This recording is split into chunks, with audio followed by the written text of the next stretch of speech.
And who knew there was so much to talk about when we're talking eggs? Right. Well, we always have eggs for breakfast, and there are many ways of preparing them. So we're going to learn what the different ways are. Yes, and we'll learn some of the language that goes along with eggs. Okay. So we have 3 words that we want to take a look at before we listen to our dialogue. So let's look at these in vocabulary preview. Vocabulary preview. Our preview word for this lesson is picky. Picky. Picky. Picky. So picky is an interesting adjective. Okay, so if a person is picky, what does that mean? They're very hard to please. Okay. So if your boss is picky and you give him a report and maybe it has, I don't know, a couple of mistakes or something. Yeah, he'll say, do it again. Change this, this, and this. Okay. So if you are picky, you want everything to be perfect. Okay. And if there's one small thing that's not, you won't be happy. Okay. So picky. Interesting word. Now our next word, yolk. Yolk. Yolk. Y-O-L-K. Yolk. So this word is actually not in the dialogue. It's not in the dialogue, but it's important that you know, right? Okay, so if you have an egg, the yellow part is called the yolk. Okay. And what about the other part? The white. The white. The white. Or also called the egg white, right? Yes, egg white. Okay, so pretty simple. Yolk and egg white. Let's listen to our dialogue. We are going to be listening to a couple who are having breakfast.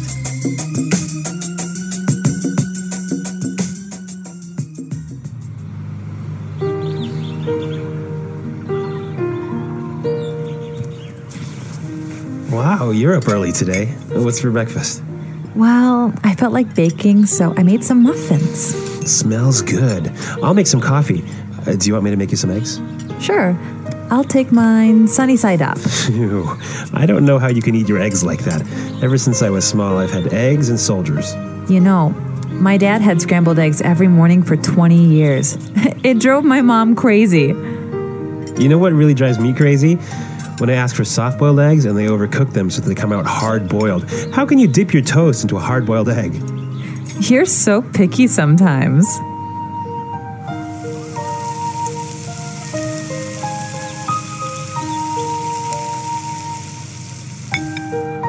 Here you go, honey. Fried eggs. Damn it! I said sunny side up. How many times do I have to tell you?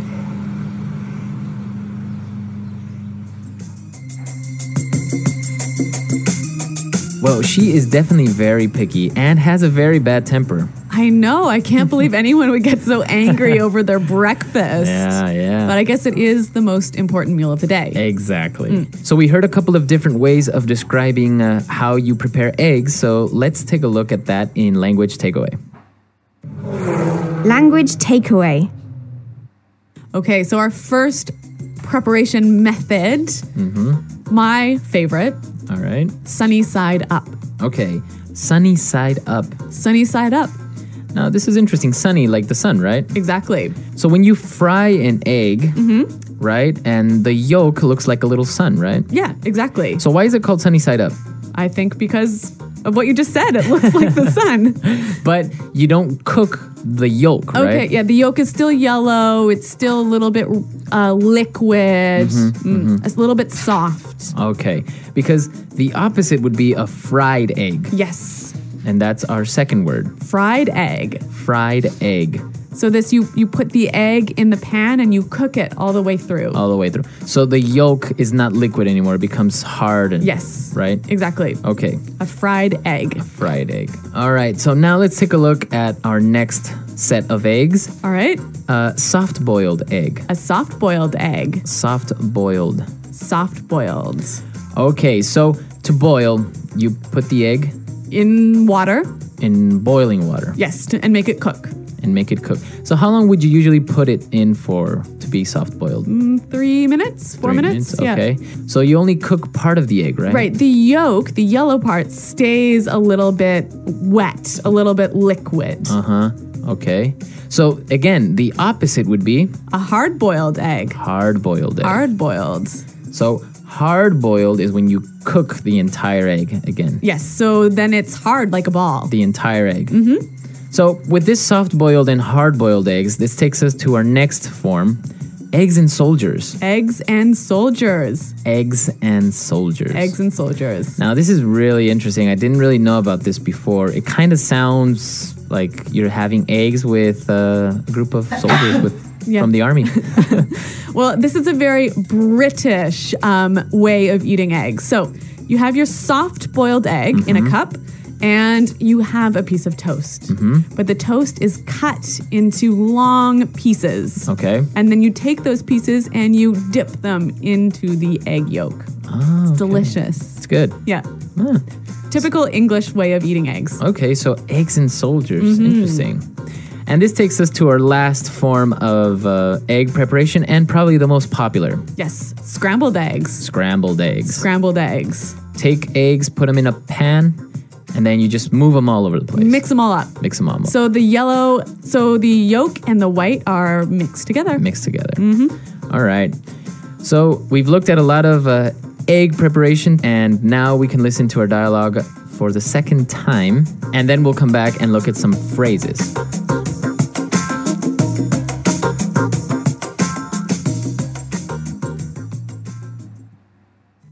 Wow, you're up early today. What's for breakfast? Well, I felt like baking, so I made some muffins. Smells good. I'll make some coffee. Do you want me to make you some eggs? Sure. I'll take mine sunny side up. Ew, I don't know how you can eat your eggs like that. Ever since I was small, I've had eggs and soldiers. You know, my dad had scrambled eggs every morning for 20 years. It drove my mom crazy. You know what really drives me crazy? When I ask for soft-boiled eggs and they overcook them so they come out hard-boiled. How can you dip your toast into a hard-boiled egg? You're so picky sometimes. Here you go, honey. Fried eggs. Damn it. I said sunny side up. How many times do I have to tell you? Interesting that the man in this dialogue is the one doing the baking. Yeah, well, that's modern days. I don't know. Men are learning how to cook and, yeah. A house husband. House husbands, yeah, more popular these days. All right, well, since this house husband felt like baking, I think we should look at this and one other phrase in Fluency Builder. Okay, so great phrase. He said, I felt like baking. I felt like baking. I felt like baking. So let's take a look at this. He feels like, or he felt like in the past. What does that mean when you feel like? You want to do it. You have the desire to do it. Okay, and then to bake. And now this verb is in the gerund form. That's right, the ing form. And that's the rule, right? I feel like playing soccer. Right. I feel like eating lunch. I felt like going to the movies. That's the way you would say this. You have the desire, you feel like doing something. Exactly. Okay, very good. And now let's take a look at this second phrase. Drives me crazy. Drives me crazy. Drives me crazy. All right, this is a very descriptive phrase. And I think if we listen to some examples, it will help us understand the meaning. Example 1. This music is driving me crazy. Turn it down. Example 2. Don't leave garbage in my car. It drives me crazy. Example 3. Your mom is driving me crazy. She keeps calling me. All right, so if something drives you crazy, It makes you feel very angry or annoyed. Irritated. Or, frustrated. okay. But it can also be positive, right? Like, that girl drives me crazy. As in you really, really, really like her. Yeah. I don't know. It sounds a little bit inappropriate to Really? me. Yeah. I think it's okay. It drives me crazy. I It's don't- like, she's got me thinking, and she's got me in the clouds or something like that. All right. Well, maybe there's something about you that I don't need to know. So I'll just let you keep that thought to yourself. All right. Well, I'm just saying we could use it in a positive form as well. Okay. right? Okay. You're just saying. I'm just saying. All right, so drives me crazy. Really great phrase, and you can use it in all of these different situations like we heard. So let's listen to our dialogue for the last time, and then we'll come back and talk a little bit more.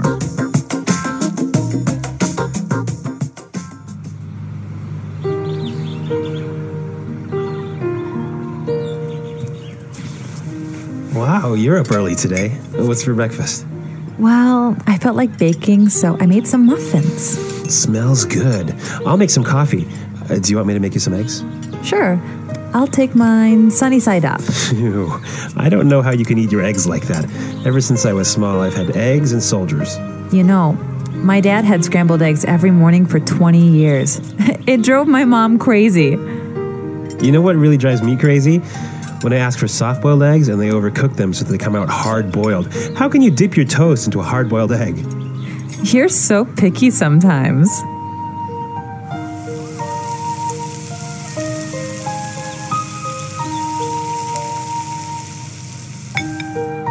Here you go, honey. Fried eggs. Damn it! I said sunny side up. How many times do I have to tell you?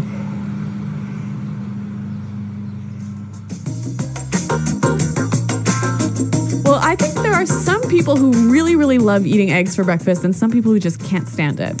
Yeah, I don't know who though. I mean, who doesn't like eggs in the morning? I know, I'm a big fan. Right? Yeah. Eggs, bacon, toast. Yes. Good stuff. Traditional American type breakfast. Now, you were telling me that you have some traditions when you eat eggs. I know. I'm not sure if this is just in my family, but I think actually it might be common with other people as well. When you eat a soft-boiled or hard-boiled egg, you have to, eat all of the egg outside of the shell, and then you have to break the bottom of the shell after you finished. Why? So that the fairies who live in your egg cup can come out. So it's kind of like a superstition. Yeah, I guess it is. Interesting. Yeah. So I don't know. You guys, do you have any egg traditions or any other crazy food stories like that? Well, for example, I was telling you that when I prepare scrambled eggs, sometimes I like to take some rice, some rice that has already been cooked, put it in the pan, and then take some eggs, 2 eggs, put it on top of the rice, and scramble the rice with the eggs. Okay, for breakfast? Yeah, it could be for breakfast. Really? Yeah, a little bit, not like a huge plate of rice. Or maybe at night, you don't have anything to eat. Okay. Scrambled eggs with rice. It's a poor man's food. All right. Well, it's also a quick man's food. Yeah, exactly. So let us know if you guys have any egg preparations or any special egg recipes or traditions that you practice. Visit our website at englishpod.com where you can leave all of your comments and questions. Exactly. And as always, we are there to answer them and solve any problems. Well, we're out of time for today, but until next time, bye.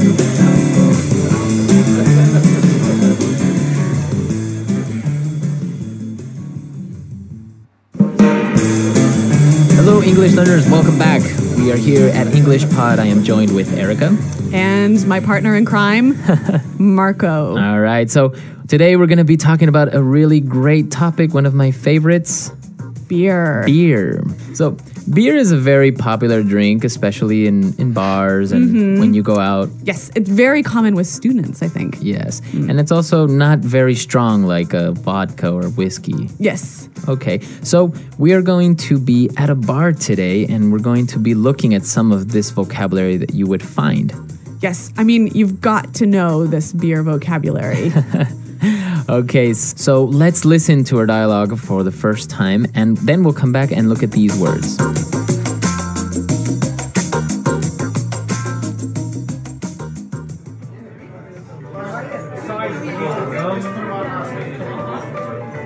Hey man, what do you have on tap? Heineken and Budweiser. We have a 2-for-1 happy hour special. Cool. Give me a pint of Heineken and half a pint of Bud. Okay. Pint of Heineken, half pint of Bud for table 6. What about some appetizers? Sure. Let's have some nachos and mozzarella sticks. Okay, that'll be $80. What? What?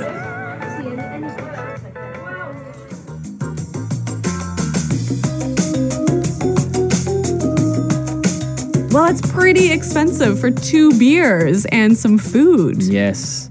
Well, It happens sometimes you go to these very exclusive bars and they charge you like if it was gold. I mean, that's crazy.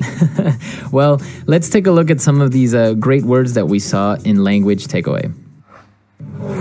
Language takeaway. Our first word is on tap. On tap. On tap. So he asked, what do you have on tap? Now, this is a strange sentence. What exactly does it mean? Okay, well, he's asking about what beers the bar has. But not in a bottle or not in a can, right? Right. So, in a bar, there's often this machine, right, that will pour very fresh beer right directly into the glass. Into the glass. Yeah, this is a very popular thing because, like you say, it's fresh beer. Yeah, it tastes better. Tastes better. Yeah. Okay, so what do you have on tap? What do you have on tap? All right, let's take a look at our second word. Happy hour. Happy hour. Happy hour. Happy hour. Now, this is very common and popular with bars. Yes. What is it when they have a happy hour? Okay, a happy hour is a period of time where the drinks are very cheap. Okay, so happy hour could be from 5 p.m. till 10 p.m., 50% off. So if the drink is $4, then it is now $2 in happy hour. Perfect. And this brings us to our third word, a special. A special. A special. A special. So this is a noun, and what does it mean when a restaurant or a bar has a special? It's like they're having a sale. A sale. So things are cheaper. So it could be, for example, a Monday night special. Or, like in the dialogue, a happy hour special. Okay. So it is a promotion. Yes. All right, very good. And now they ordered a pint of Heineken and half a pint of Budweiser. Pint. This is a very, very special beer word. So a pint is the size of your glass. Okay, so we understand how much a pint is. What would be the equivalent in liters? A pint is 0.4 liters. Okay, so almost half a liter is 1 pint. Yes. Okay. It is very common when you go into a bar, you can order a pint of beer. Yes, exactly. In English, we don't say I'll have half a liter of beer. Right. So let's take a look at our next word on language takeaway. Appetizers. Appetizers. Appetizers. Appetizers. Okay, so what is an appetizer? Well, it is food you eat before your dinner or before your lunch. Okay, so it's usually maybe like a salad. Or a soup or something small that you can eat right before your big meal. Okay, so some common appetizers at a bar, and we saw them in our dialogue. Nachos and mozzarella sticks. Nachos. Nachos. Nachos. Nachos. So nachos are little chips, right? Yeah, corn chips. And it has cheese and maybe some tomatoes and maybe some beans. Okay, so those are nachos. They're very common in the United States. Yes, yeah. And what about mozzarella sticks? Mozzarella sticks, a travesty on the world and humanity and everyone's arteries. Well, mozzarella is a cheese, right? Mozzarella cheese. And this cheese is, what is it? How is it prepared? You put it in some breadcrumbs and then you fry it in oil. You deep fry it. And you don't like this? No, this is terrible. Why? They're so good. Oh my God. Because then you can dip it in a little sauce and it's delicious. Marco, there are so many reasons why this is wrong. All right, well, mozzarella sticks, a very popular bar food. All right, well, why don't we listen to the dialogue again and we'll be able to hear these words in context at a slower speed.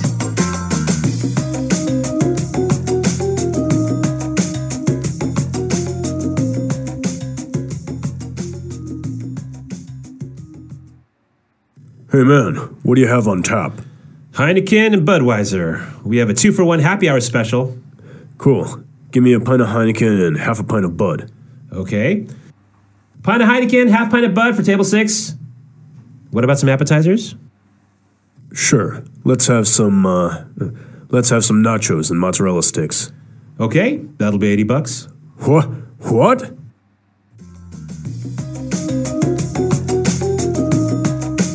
Okay, so we saw some really good vocabulary words there, and now let's take a look at putting it together. Putting it together. Well, in this lesson, we are going to look at one phrase that sometimes causes problems. So let's listen to this phrase that we're talking about. What about some appetizers? What about some appetizers?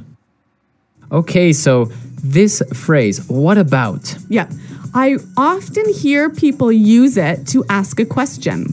So a common mistake is asking, what about your weekend? What about your new job? Now, this is incorrect, right? You cannot use the phrase what about to ask a question about information. So it cannot ask for information. Okay, because in our dialogue, the bartender said, and what about some appetizers? Right, because he is making a suggestion. Right, so he's saying, well, why don't you have some food? Yes, the phrase what about can be used to make a suggestion.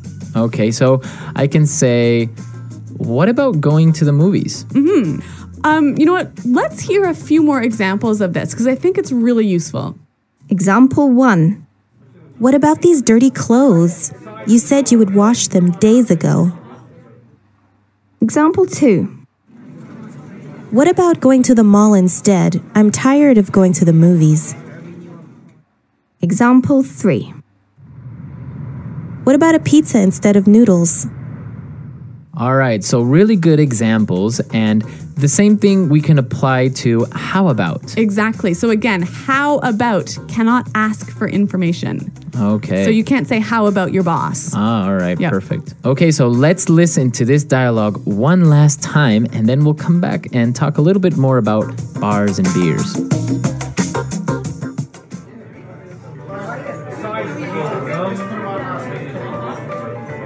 Hey man, what do you have on tap?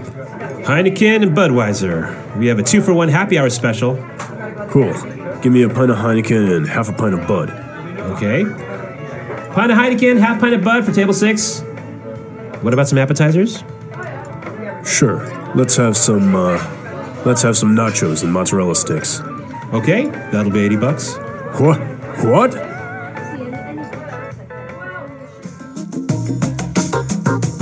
Well, Marco, I know you're a big fan of beer, and actually I think everyone here at Praxis is a big beer drinker. And this is the perfect opportunity to tell everyone about the world-renowned beer shake. Oh my God. Okay, Marco. All right, so everyone that listens to this recipe is a non-believer. They say that it is not possible for it to taste good. Okay. But here's the recipe. You take a liter of beer, or maybe half a liter. So a pint. A pint or a pint and a half. And you put it in the blender. Okay. All right. Now you take 2 eggs. Okay, not cooked, not boiled, anything. You take 2 eggs and put them in the blender. It could be 1 or 2. Okay. And then you take about half a cup of sugar, put it in the blender. What? And you mix all that together and you get this really good, foamy, delicious beer shake. So a beer milkshake. Well, it has no milk. Okay. But it's actually really good. I've prepared it for some people that are like, no, that's not possible. It can't taste good.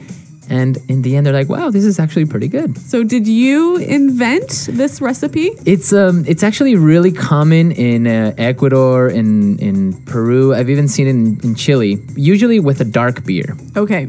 Right? So like a Guinness or? It could be a Guinness or, yeah, if it's that, a dark beer is a little bit sweeter, so you wouldn't add so much sugar. But if you have another beer like a lager or a stout, you could still do it, but just add a little bit more sugar because that beer is a little bit more bitter. Okay. Well, I am not going to try this recipe, but maybe you guys are. You should. Try it out and let me know how it works. Yeah, you can tell us all about it on our website, englishpod.com. Yeah, and we're definitely there to answer all your questions, and I'll be posting the recipe as well on the website. All right. Well, we're out of time for today, but thanks for listening, and until next time, Bye. Bye.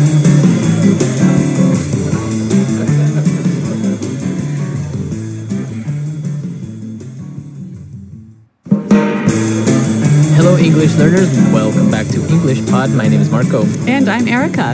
And today we're bringing you a great office lesson. That's right. But actually, I hope this situation never happens to any of our listeners. Exactly. Today we are firing somebody. So Yikes. it is a little bit complicated, but maybe you're an HR manager, maybe you are a supervisor, and you'll have to do this one day. So gotta learn how, right? Exactly. All right. Well, why don't we get started then as we listen to Isabel and Anthony.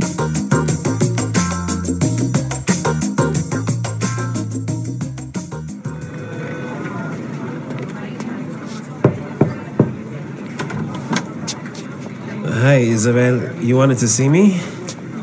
Yes, Anthony. Come on in and have a seat.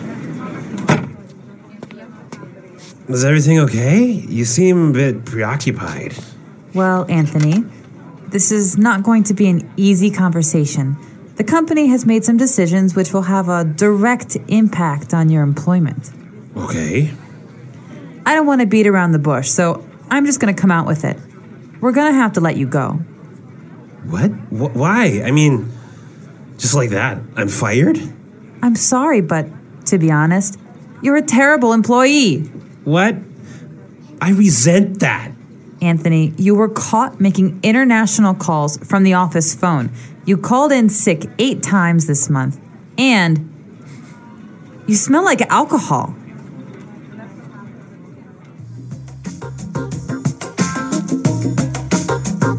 He did sound a little bit like he had too much to drink, huh? I know he had that kind of Slur. yeah, that slow way of talking that made him seem a little bit drunk.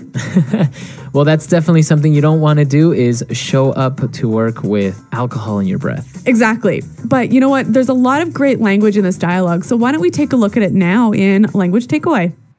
Language takeaway. All right, well, I want to look at 3 words here. Now, the first one, Anthony said that Isabel was preoccupied. Preoccupied. Preoccupied. Okay, so if somebody is preoccupied, They're not focused. maybe they're a little bit worried. Yeah, they're thinking of something else. Okay. Why don't we take a listen to a few examples of how this word is used? Example 1. James is really preoccupied. I think he's having some family problems. Example 2. Oh, were you talking to me, honey? I'm sorry. I'm just really preoccupied with work. All right, so very clear now, preoccupied. Let's move on to our next word, direct impact. Direct impact. A direct impact. All right, so again, Isabel told Anthony that the decision will have a direct impact on his career. It will have a noticeable or impact or effect on his career. Okay, so a direct impact. And what about our last word? Well, Anthony said, I resent that. Resent. Resent. Okay, now this is spelled exactly like resent, like with an S, right? That's right. R-E-S-E-N-T. But you pronounce it like a Z. Resent. Resent that. So what does it mean if you say, I resent that? It means I find that insulting. I find that to be not true. Yes. Okay, I resent. All right, Marco, well, how do you use this word? Well, if somebody tells you you're lazy, Okay, right? then you might say, hey, I resent that. Right. I do a lot of work. I'm not Yeah. lazy. Yeah, so it's always something that you use after someone insults you. Right. Or says something that you find to be not true. Okay. Resent that. And I guess with this, it's time for us to listen to this dialogue again, and then we'll come back and look at some great phrases.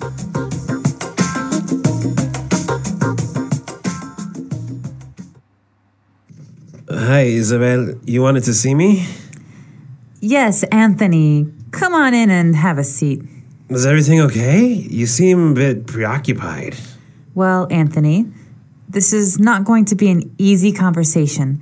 The company has made some decisions which will have a direct impact on your employment. Okay. I don't want to beat around the bush, so I'm just going to come out with it. We're going to have to let you go. What? Why? I mean, just like that, I'm fired? I'm sorry, but to be honest, you're a terrible employee. What?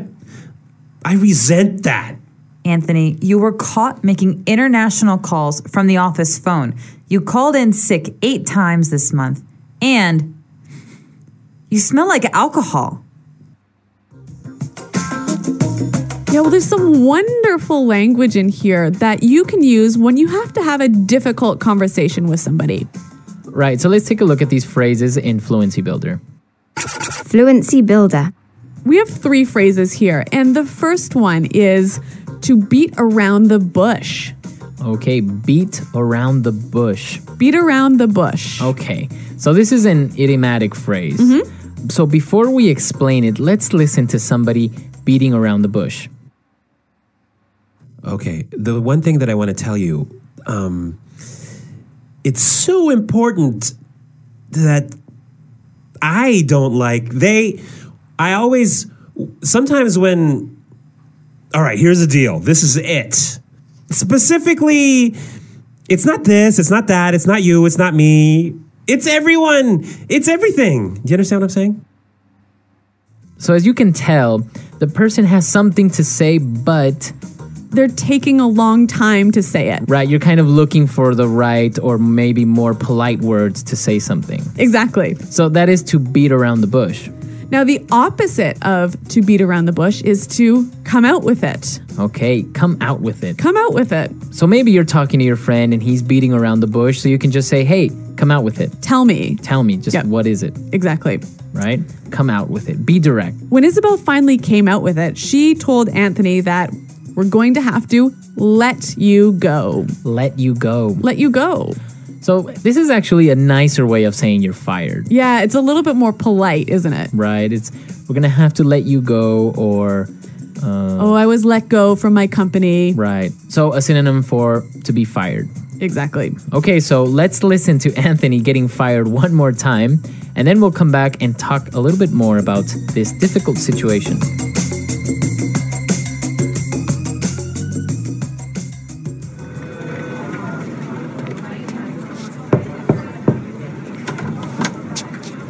Hi, Isabel. You wanted to see me? Yes, Anthony. Come on in and have a seat. Was everything okay? You seem a bit preoccupied. Well, Anthony, this is not going to be an easy conversation. The company has made some decisions which will have a direct impact on your employment. Okay. I don't want to beat around the bush, so I'm just going to come out with it. We're going to have to let you go. What? Why? I mean, just like that, I'm fired? I'm sorry, but to be honest, you're a terrible employee. What? I resent that. Anthony, you were caught making international calls from the office phone. You called in sick 8 times this month. And you smell like alcohol. So Erica, have you ever fired anyone? I have fired a lot of people. Oh, wow. You are a mean person. Oh, yeah. Well, there are some people who really do silly things like come to work drunk. And if you do that, You're obviously going to get fired. yeah. But in the United States, actually, there is an interesting way of firing people. They get a pink slip. Oh, yeah. But I guess this is just a little bit different than getting fired. You get a pink slip when you get laid off. Right. Yep. I mean, if you come to work drunk, you get fired immediately, right? Yes. But when you get a pink slip, so it's basically a little pink paper that tells you that you have been laid off. Yep. And so when you hear somebody say, we sent out, so when you hear somebody talk about pink slips, like our company sent out 500 pink slips, that means that 500 people got laid off. Or I got a pink slip today. That means you got laid off. Right. Yep. That's actually interesting because I don't know any other country that actually has this A special color. special color for firing people. Yeah. How about in your country? Is there a special color for pink slips? If you guys have any stories as well, maybe about being fired, or maybe you've had to fire somebody. Come to our website and tell us about it. Right, englishpod.com. There you can leave your questions and comments. Erica and I are always there trying to answer your questions, and also our great community is there that will also help you. Okay, guys, well, we're out of time for today, but until next time, Bye. Goodbye.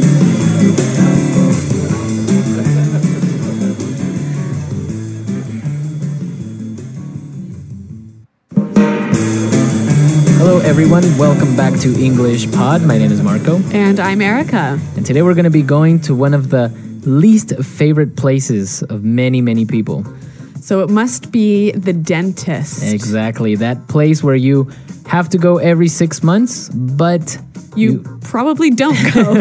you probably don't. I know I don't go No, every me 6 neither. months. So yeah, we're going to be going to the dentist. And of course, we're going to be looking at a lot of great vocabulary related to teeth and all that crazy stuff dentists do. Yes, and we'll also learn some really interesting phrases. So Marco, let's get started with our vocabulary preview. Vocabulary preview. Okay, in vocabulary preview today we have 2 words. Let's take a look at the first one. Toothache. Toothache. Toothache. Toothache. Okay, so we've seen before this this ending ache, right? Right. It means it hurts. Exactly. So again, a toothache would be A hurting tooth. a hurting tooth. Yes. We can also say stomach ache, headache. Yep. Pretty much everything can Ache. ache. Yeah. Okay. So our next word, X-ray. X-ray. X-ray. X-ray. Okay, pretty easy word. So when you go to the doctor, many times you'll get an X-ray. It is a picture of your bones. Right. So that's an X-ray. All right, well, we're going to hear both of these words in the dialogue. So why don't we listen as Gary visits his dentist?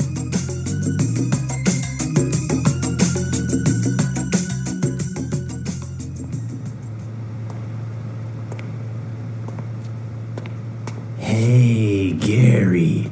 Great to see you again. Please have a seat. So, tell me what seems to be the problem. Thanks, Doc. I've got a really bad toothache. I can't eat anything, and look, my face is all swollen.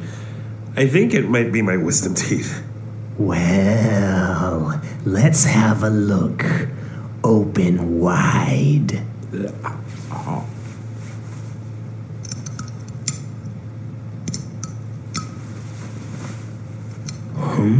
This doesn't look good. Well, it looks like you have a cavity and your crown is loose. We'll need to put in a filling before it gets any worse. And the crown probably needs to be refitted. I'm going to order some x-rays. Is it gonna hurt? No, not at all. Just lay back and relax.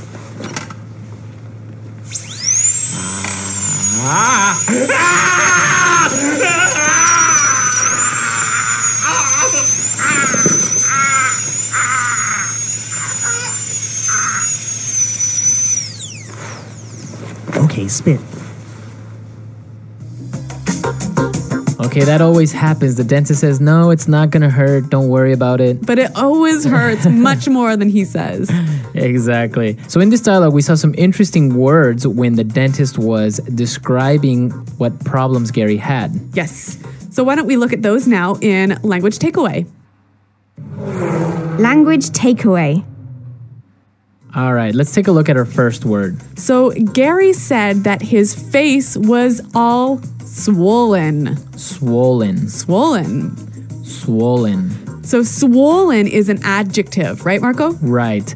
So his face is or was swollen. It was bigger. Yeah, his face was bigger than normal. Yes. Often when you hurt yourself, that part of your body becomes swollen. Swollen, right. So you have to put some ice on it usually, and then the swelling will go down. And that's the noun, the swelling. Right. The swelling. And, well, the verb to swell.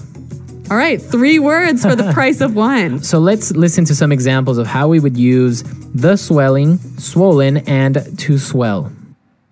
Example 1. My nose is swollen. It's the size of a football. Example 2. Put some ice on your foot and the swelling will go down. Example 3. I got bitten by a spider and my hand is swelling up. All right, so Gary's face was swollen and he thought that it was his wisdom teeth. Wisdom teeth. Wisdom teeth. Okay, so this is interesting. Wisdom is like wise. Yeah, knowledge. Knowledge. Yeah. So these teeth, they're not knowledgeable, but they're called wisdom teeth. They're the teeth that grow last in your mouth, right? Right, they are the last teeth at the very end of your mouth. Yes, and usually you get them when you're about 20. And since they come out at this age, sometimes they interfere or they hurt a little bit, so you have to get them taken out. Yes. All right, wisdom teeth. Wisdom teeth. Okay, now for our next word and something that we all got as children. Cavity. Cavity. A cavity. A cavity. It's a hole in your tooth. A hole in your tooth. And it's caused by Too much sugar. too much sugar, right? Or not brushing your teeth enough. Yeah. So that's why everyone had it, I think, as children. Cavities. I never had a cavity. Really? Yeah. Wow. Didn't have much sugar? I guess I was a bit of a health nut when I was a kid. Well, okay. no, I wasn't. My mom was. No, I guess not. All right. But enough about my eating habits. Let's talk about our next word, crown. Crown. A crown. So a crown. This is interesting. We're not talking kings and queens. Right. That's the first thing that comes to mind, right? Yeah.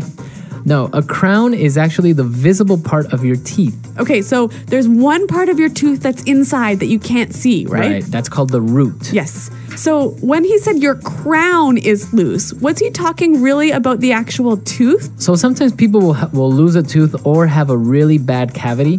So the dentist needs to make a new crown or a new visible part of the tooth for you. So sometimes it'll be made of gold. Yep. You Or porcelain. Porcelain, Yeah. exactly. So a crown, it's like a really, really, really big filling. A crown. So his crown needed to be refitted or put back into place. Yes. Now our final word, filling. Filling. A filling. A filling. So I just said this word previously. Now, when you have a cavity, you need to fill it in. Right, you need to fill it with something. Yes. It's usually some sort of paste. And it gets really hard, just like your tooth. Exactly. So then it covers up this cavity. Filling. A filling. I have many fillings. I wasn't very healthy as a kid. All right, not a good toothbrusher. Exactly. So why don't we listen to this dialogue again, and then we'll come back and talk a little bit about some of the interesting phrases that the doctor used. Hey, Gary. Great to see you again. Please have a seat. So, tell me what seems to be the problem. Thanks, Doc. I've got a really bad toothache. I can't eat anything, and look, my face is all swollen. I think it might be my wisdom teeth. Well, let's have a look. Open wide. This doesn't look good. Well, it looks like you have a cavity and your crown is loose. We'll need to put in a filling before it gets any worse. And the crown probably needs to be refitted. I'm going to order some x-rays. Is it gonna hurt? No, not at all. Just lay back and relax.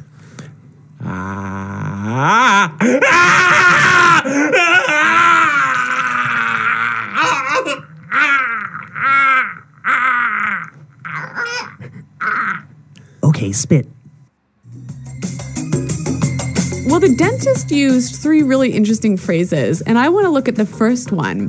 What seems to be the problem? What seems to be the problem? What seems to be the problem? Okay. Very easy little sentence to ask somebody what's wrong. Exactly. Right. And I mean, these are small, easy words, but when you put them together, they sound really natural and really fluent. So if you ask somebody what seems to be the problem, it's very polite. Yep. And it's a very good way of asking what's wrong. Yes. All right. Our next phrase, also made up of simple words. Let's have a look. Let's have a look. Let's have a look.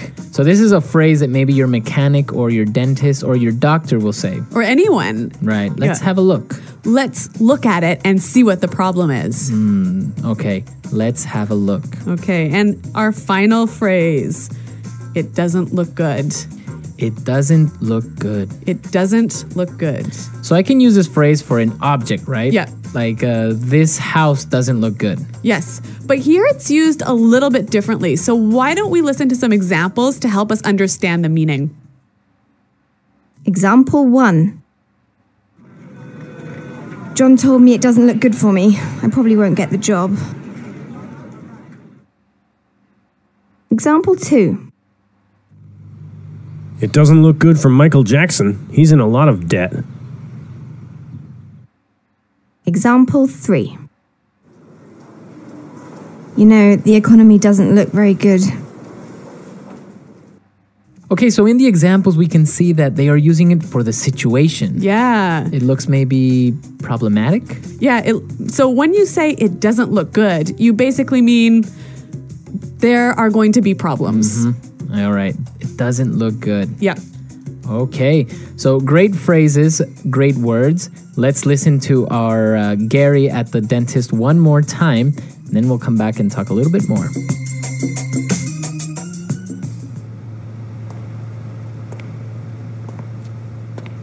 Hey, Gary. Great to see you again. Please have a seat. So, tell me what seems to be the problem. Thanks, Doc. I've got a really bad toothache. I can't eat anything, and look, my face is all swollen. I think it might be my wisdom teeth.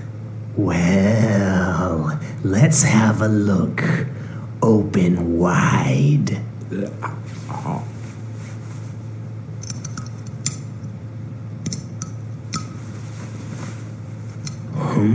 This doesn't look good. Well, it looks like you have a cavity and your crown is loose. We'll need to put in a filling before it gets any worse. And the crown probably needs to be refitted. I'm going to order some x-rays. Is it gonna hurt? No, not at all. Just lay back and relax.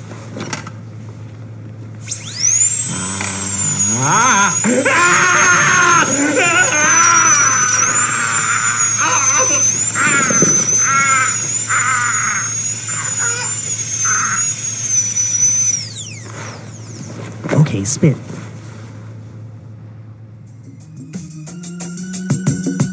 Well, Marco, speaking of dentists, have you ever had an experience like this where you've spat out a tooth at the dentist?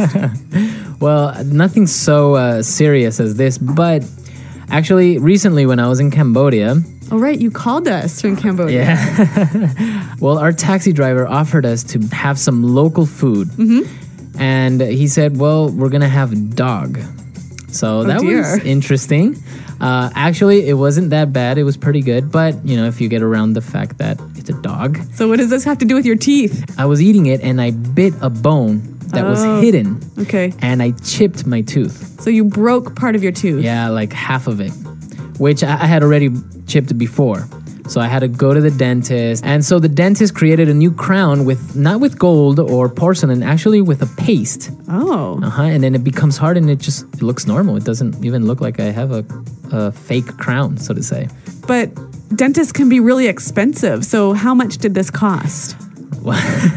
Well, this was for the bargain price of $10. $10? $10. That's how much it cost. So we should all go to Cambodia for dentistry. Yeah, because actually it was pretty good.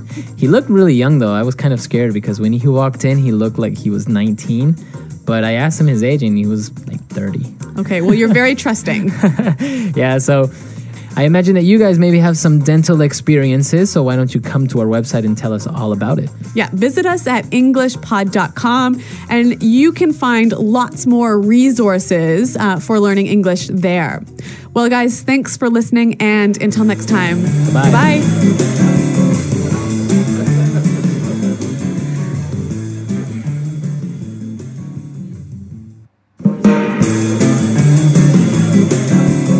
English learners. Welcome back to English Pod. My name is Marco. And I'm Erica.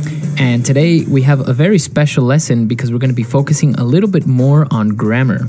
That's right. We're going to look today at the difference between past simple and past progressive, or sometimes called past continuous. Exactly. So we are going to take a look at these two structures, which are a little bit confusing at times, and we're going to be practicing today. But before we get started, why don't we take a look at vocabulary preview? Vocabulary preview.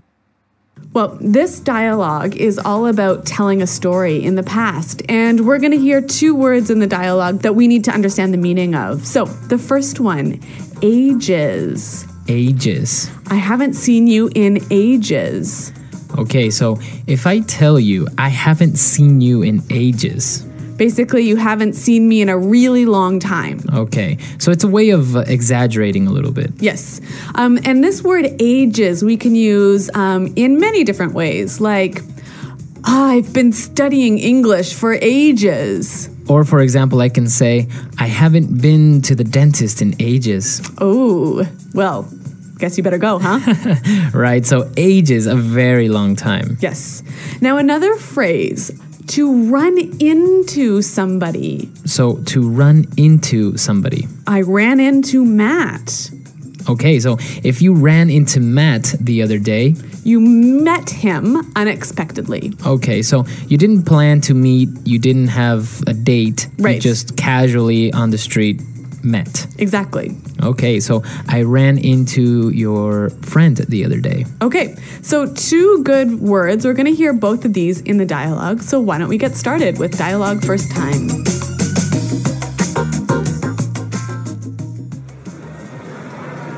Mike, what's going on, man? Long time no see. Hey, Pat. Yeah, I haven't seen you in ages. How's it going? Things are going great. It's funny running into you like this. Small world, huh? You know, just last week I ran into Matt as well. Yeah? How's he doing? He's doing well. We went out for a couple of beers and the funniest thing happened. Oh, yeah? Well, we were talking and catching up on what we've been doing. Talking about work and family, when all of a sudden, Matt saw a mouse run under the chair and he completely lost it. He started freaking out and screaming. Really? Yeah, and the funniest thing was, then he jumped onto his chair and started shrieking like a girl. You should have been there. Everyone was staring and laughing. It was hilarious. All right, very good. So a funny story, and as we saw, a lot of stuff in the past, right? That's right. And we're going to look at that in a moment. But first, we've got lots of exciting language to describe when somebody gets really emotional. Okay, so why don't we start now with language takeaway? Language takeaway. Well, we have four words here. Now, in the dialogue, the guy in the story lost it. So he saw a mouse and he completely lost it. To lose it. Okay, so when you lose it. What are you losing? You're losing control of yourself and your emotion. Okay, so you lose your temper maybe. Yep. So when I lose it, do I just get angry? Angry or upset or even sad. But it's usually a negative feeling. Okay, so it's not a good thing to lose it. No. So, for example, when I showed my boss the sales figures, he completely lost it. Okay, very good. So that's what lose it means. And now our second word is very similar but has a little bit of a difference. That's right. He started freaking out. Okay, so to freak out. To freak out. Now, freak out is very similar to lose it, right? Yeah, but why don't we hear an example now of somebody freaking out? It's just, no, okay? Forget it, all right? Just forget it. I don't even want to, I just want to forget it. I just want to forget it. I don't know. Okay, calm down. Woo! Calm down. I gotta calm down. I'm so happy. I can't even express it. I'm like, have I even finished one sentence? I'm like, woo! Give me a high five, baby. All right, so we heard this person freaking out, and basically it could be losing control or losing your temper, but also in a positive way. Right. So maybe you're really excited about something that's going to happen, so you're freaking out. Okay. Maybe you're very nervous or you're very excited. All right. And now moving on to our third word, stare. To stare. People started to stare. Staring. Okay. Now, when you stare at someone or at something. You look at and focus at something for a really long time. Okay, so you are looking at it. Yeah. Focusing on it. Yeah, longer than usual. All right. Maybe when we were small, our parents taught us that it's not nice to stare at other people. Exactly. All right, so to stare. And our final word, when Matt saw the mouse, he started shrieking. All right, so to shriek. Shriek. Shriek. Very similar to that movie Shrek. Oh, yeah, it sounds quite similar. All right, but it's different. What does shriek mean? Well, why don't we listen to an example?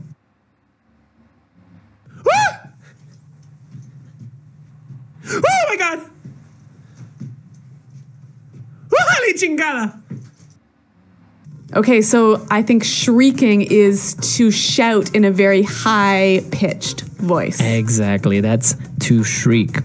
Okay, so we saw 4 really great words in language takeaway, and why don't we listen now to the dialogue for a second time, a little bit slower, and then we'll come back and look at the differences between simple past and past progressive.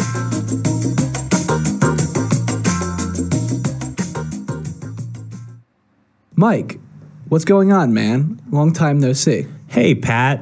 Yeah, I haven't seen you in ages. How's it going? Things are going great. It's funny running into you like this. Small world, eh? You know, just last week I ran into Matt as well. Yeah? How's he doing? He's doing well. We went out for a couple of beers and the funniest thing happened. Oh, yeah? Well, we were talking and catching up on what we've been doing, talking about work and family, when all of a sudden, Matt saw a mouse run under his chair and he completely lost it. He started freaking out and screaming. Really? Yeah, and the funniest thing was, then he jumped on his chair and started shrieking like a girl. You should have been there. Everyone was staring and laughing. It was hilarious. Okay, so there was a lot of different uses of past tense here in this dialogue, wasn't there? Yeah, since he was telling a story that happened, he used the past a lot. Well, let's now, as promised, look at past simple and past progressive in grammar breakdown. Grammar breakdown. Okay, Marco, before we start our discussion, why don't we hear one example of past simple and one example of past progressive? You know, just last week I ran into Matt as well. Well, we were talking and catching up on what we've been doing.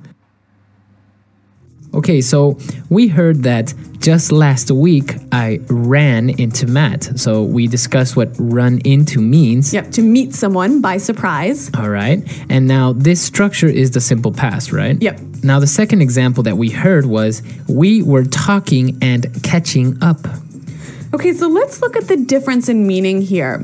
I ran into Matt. Happened in the past, right? Right, simple past. But one moment in the past. So the action finished, concluded. Started and finished all around the same time. So it's one simple moment. Okay. Now the other example is in the past progressive. So the action was happening for a longer period of time. Yeah. Okay. So let's attach some times to this.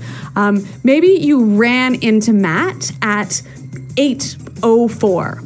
Okay? And so the action started at 8:04. But you were talking and catching up from 8:05 until 9:05. Okay, so you were talking for an hour. Right. So it's the past progressive you use when the action is happening for a longer period of time. Okay, so to better understand this, let's have another example. Matt saw a mouse run under his chair and he completely lost it. Everyone was staring and laughing. So as we heard in the example, he saw a mouse run under his chair. So a quick action that started and finished quickly. Okay, he saw the mouse and it ran under the chair. Yep. Now, the second example we heard was everyone was staring and laughing. So maybe this happened over 4 or 5 minutes. Okay, so people were looking at him and laughing and talking about how he was screaming like a girl. Yes. Okay, so that's the main difference between the simple past and the past progressive, the amount of time that the action happened. Yep. All right, well, now that we understand a little bit more about the past tense, why don't we hear it again in context by listening to the dialogue for a third time?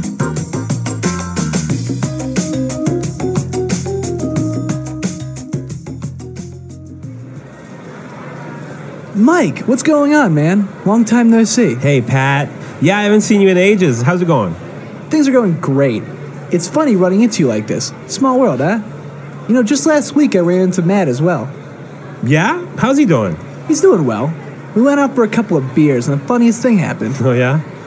Well, we were talking and catching up on what we've been doing. Talking about work and family, when all of a sudden, Matt saw a mouse run under the chair and he completely lost it. He started freaking out and screaming.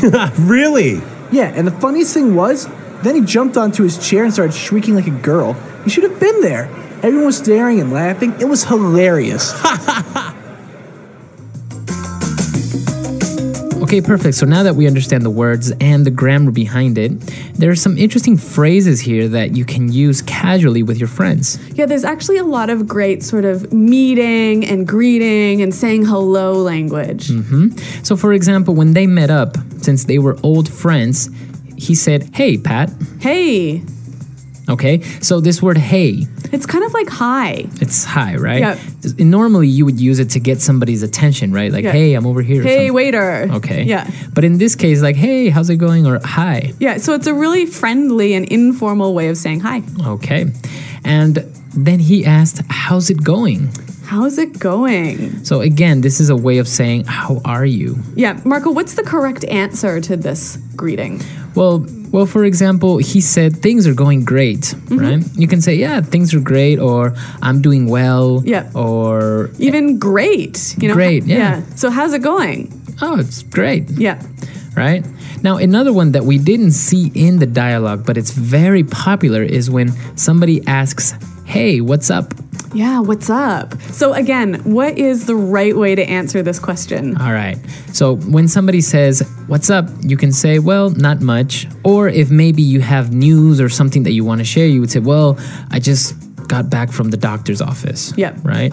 But you wouldn't say "fine, thank you," or you wouldn't say "very good," or any of these other common answers to "what's up." That's it can right. be a little bit tricky. Yeah, so the rule is the normal thing to say when someone says, "Hey, what's up?" is nothing much. Not much. Yep. All right. So interesting ways of greeting casually with people, right? You wouldn't use this for with your boss maybe, or in an office setting. Yeah, more useful with your friends. Okay. So if you have any other questions or have any other informal greetings that you would like to share with us, come to englishpod.com. Yeah, Marco and I are always around to answer your questions, and we look forward to hearing from you. So until next time. Bye. Bye.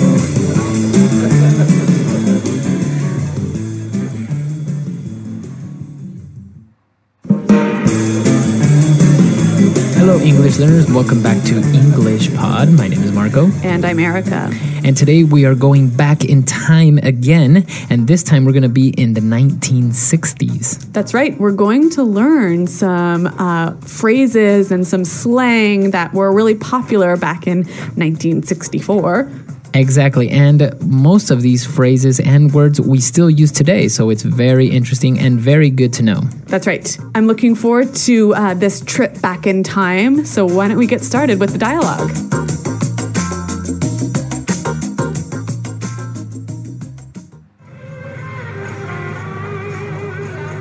Hey man, I really like your pad. Those lava lamps are far out.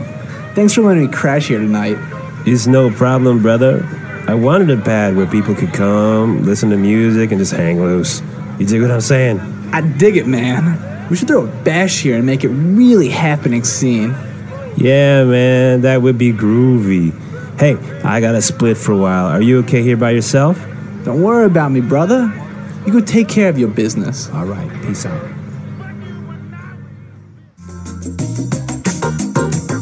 All right, so great dialogue, very popular in the 60s, the music, the mood. and the words, right? That's right.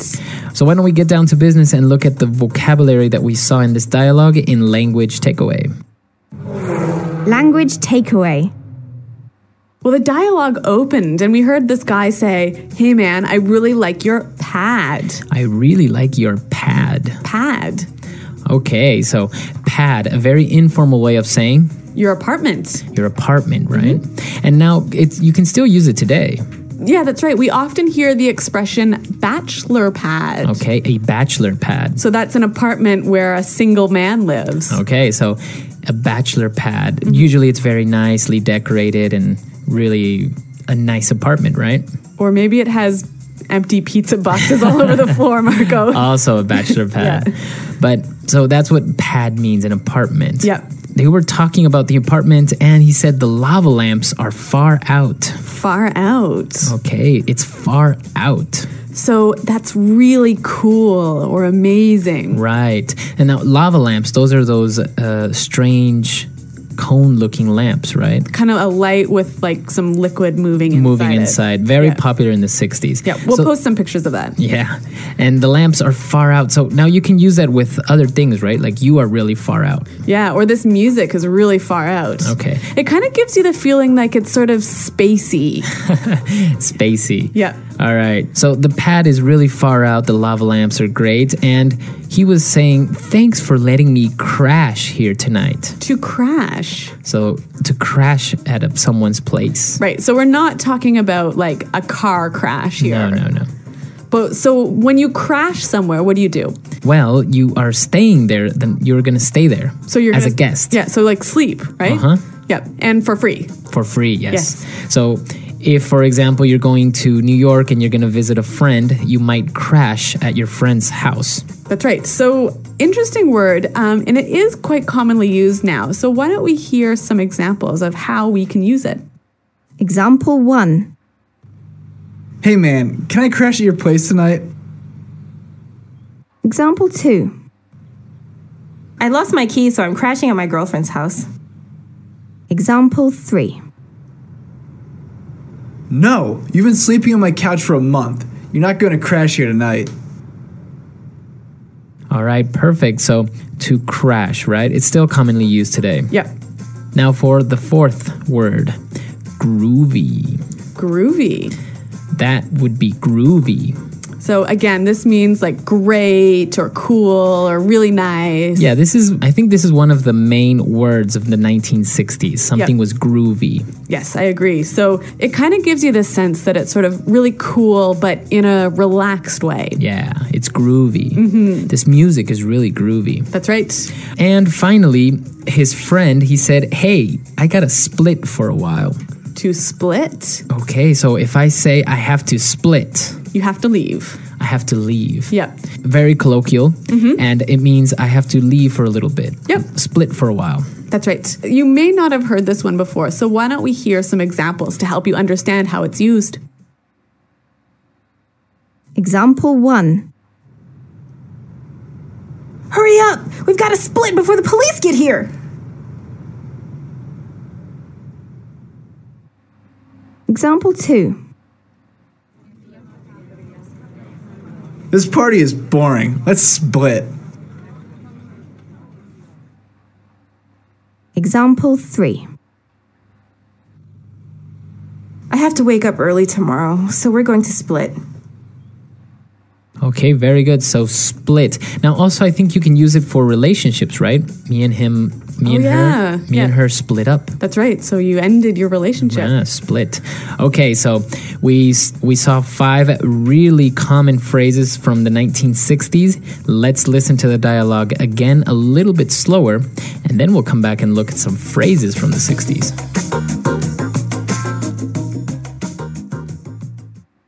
Hey man, I really like your pad. Those lava lamps are far out. Thanks for letting me crash here tonight. It's no problem, brother. I wanted a pad where people could come, listen to music, and just hang loose. You dig what I'm saying? I dig it, man. We could throw a bash here and make it a really happening scene. Yeah, man, that would be groovy. Hey, I got to split for a while. Are you okay here by yourself? Don't worry about me, brother. You go take care of your business. All right. Peace out.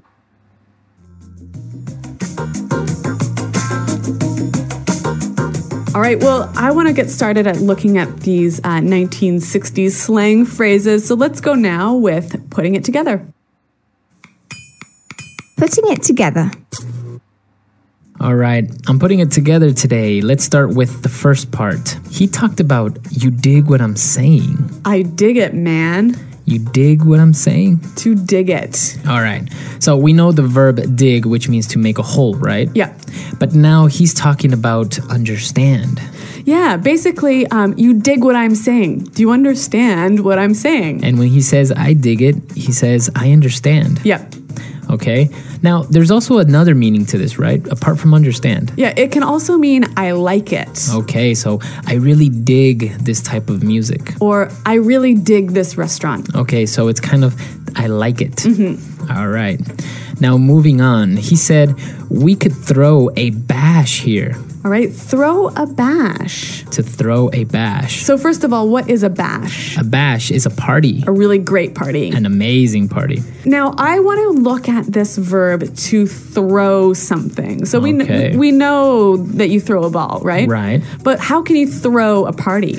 Well, it's basically saying you organize or you host a party. Okay, and how can you use this phrase? Okay, so I can say, last week I threw a birthday party in my house. Okay, or let's throw a bash to celebrate your engagement. Okay, or next week I'm going to throw a dinner party at my house. Okay, so to throw a party. And it's usually used for parties, right? Right, you wouldn't throw a meeting. All right, no, exactly.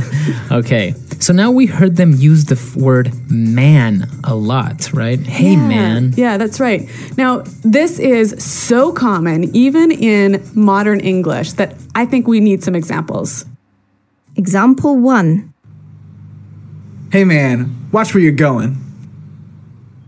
Example 2. Yeah, man, that's a great idea. Example 3. Man, that was awesome. So man is one of those words that you just use at the end of your sentences. Or the beginning. Or the beginning. Anywhere. And so you say, hey man, or yeah man. Yeah. But what about, do you have to be a man to use it? Or do you have to be talking to a man to use it? No, not really. Men and women use the word man. Yeah. And you can call a girl like, hey man, how are you? Yeah, but that sort of means that she's a really, really good friend, like the same level of friend as your guy friends. Yeah, exactly. Okay. Very good. And now for the last phrase, I'm putting it together. He said, you go take care of business. To take care of business. Okay, so I have to take care of business. So we're not really talking about business and work here, are we? No. So basically what we're saying is go handle your affairs. So do the things you have to do. Okay. So, or solve your problem. So if I say, I have to go to City Hall today and take care of some business. So you're maybe going to do something like pay my taxes or something like that. Yeah. Okay. So to take care of business. Okay. So we heard some great phrases. We saw these words. Let's listen to the dialogue for the last time, and then we'll come back and talk about this great decade.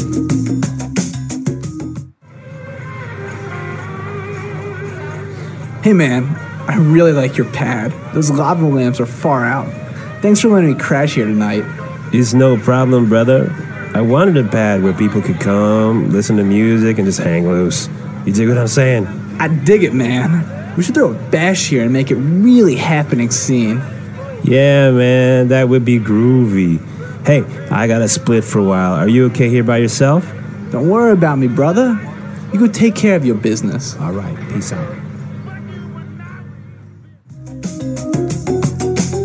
All right, so 1960s, very famous among rock music, the peace Yeah. and conflicts and all this stuff. Yeah, that's right. And I guess in English or Anglo pop culture, we look back at this decade very fondly. Yeah, and also we really related to the hippie movement, right? Yeah, yeah. People with long hair and baggy clothes Yeah. and, living in their cars, going from concert to concert. Yeah, and I mean, speaking of music, I think if we think 1960s, at least in Anglo world, in the Anglo world, we think of the best music. Like, I think this is the golden age of music in English-speaking countries. Yes, it was a very good era. And, well, what do you guys think? Do you think the 60s was the best decade, or maybe you are more fond of the 70s, the disco era? Or even the 90s. There's some pretty good music in 1994. Exactly. So come to our website and let us know what you think, and also if you have any questions or comments. Marco and I are always around to answer your questions, so thanks for downloading, and until next time, Goodbye. Bye.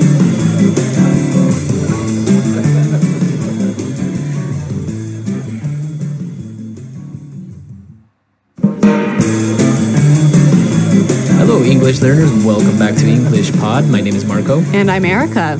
And today we are going to be teaching you a very important technique, especially for the guys if you want to have good luck with the ladies, right? Oh, Marco. Well, today's lesson is called That's Flattering. Right. So we are going to be teaching you how to flatter someone. Okay, so what does it mean to flatter someone? Well, basically, you're going to be giving compliments and you're going to make that person feel good about themselves. That's right. Okay, so flattering. Now, before we get on with this flattering lesson, we need to look at some vocabulary in Vocabulary Preview. Vocabulary Preview. All right, on Vocabulary Preview today, we have two small words. So the first one is bar exam. The bar exam. The bar exam. So the bar exam is that formal test that lawyers must do to become official lawyers. Right. So it's that final exam in order to finally become a lawyer. Mm-hmm. Okay. And what about our next word? Well, we're also going to hear in the dialogue obnoxious. Obnoxious. Obnoxious. Okay, so this is an adjective. Yes, and it means something that is really, really annoying. Okay, so something can be something can be obnoxious. Or someone. Or someone. Okay, very good. So now we have these two words that we're going to listen to in the dialogue. And now let's listen to two people as they flatter each other in our dialogue.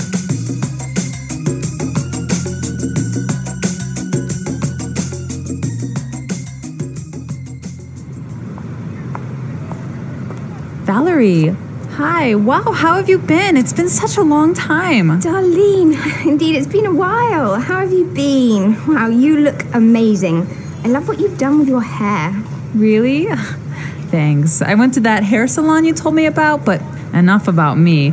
Look at you. God, you haven't aged a day. What is your secret? Come on. Well, I've been watching what I eat, and I work out 3 times a week. By the way, I heard your son recently graduated. Yes, my little Paul is finally a doctor. They grow up so fast, you know. He is such a handsome guy. He gets his looks from his mother, of course. Thank you. What about your daughter, Pamela? I heard she passed the bar exam and married recently. Oh, yes. She had a beautiful wedding in Cozumel, Mexico, and we all attended. Such a lovely girl. I hope my Paul is lucky enough to find a girl like that someday. But of course. Well, it's been great talking to you, but I have to get going. Same here. We'll catch up soon, maybe over coffee. That would be great. Give me a call. See you soon. Bye. Ugh, I cannot stand that woman or her obnoxious daughter.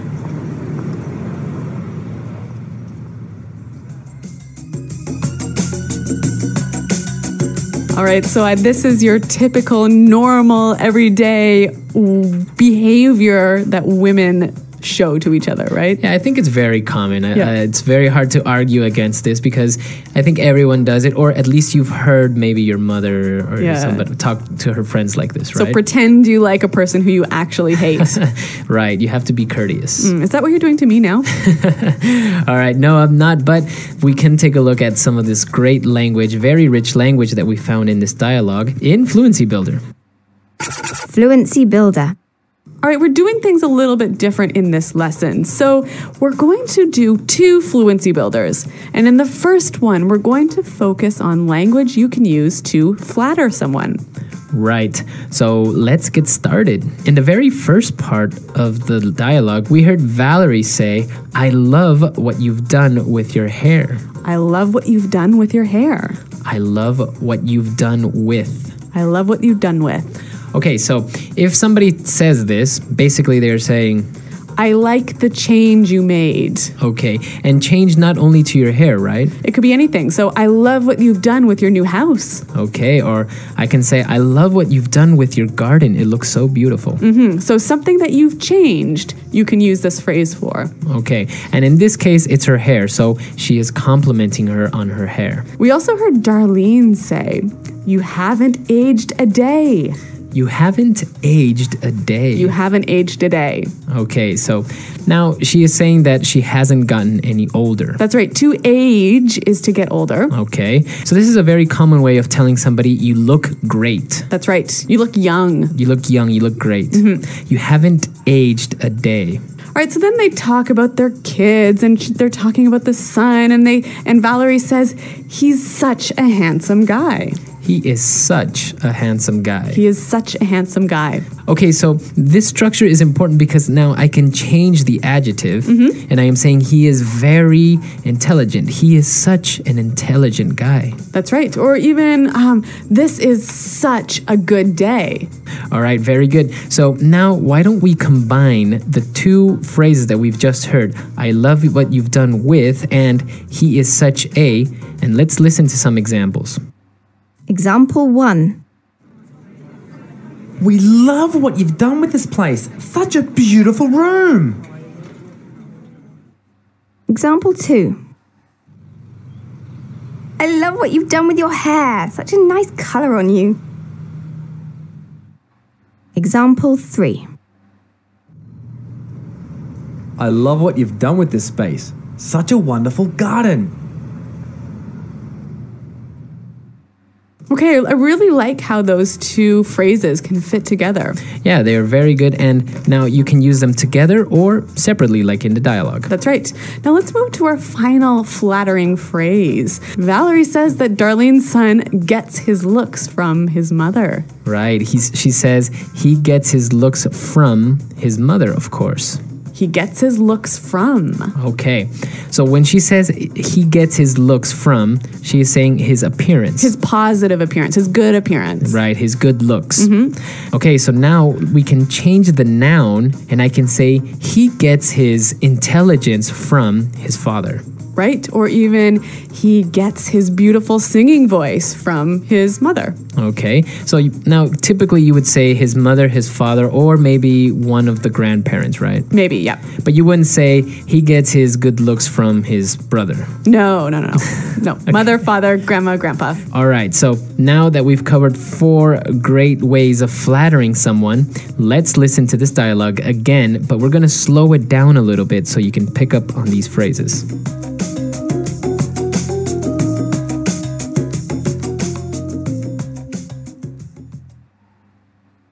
Valerie, hi. Wow, how have you been? It's been such a long time. Darlene, indeed, it's been a while. How have you been? Wow, you look amazing. I love what you've done with your hair.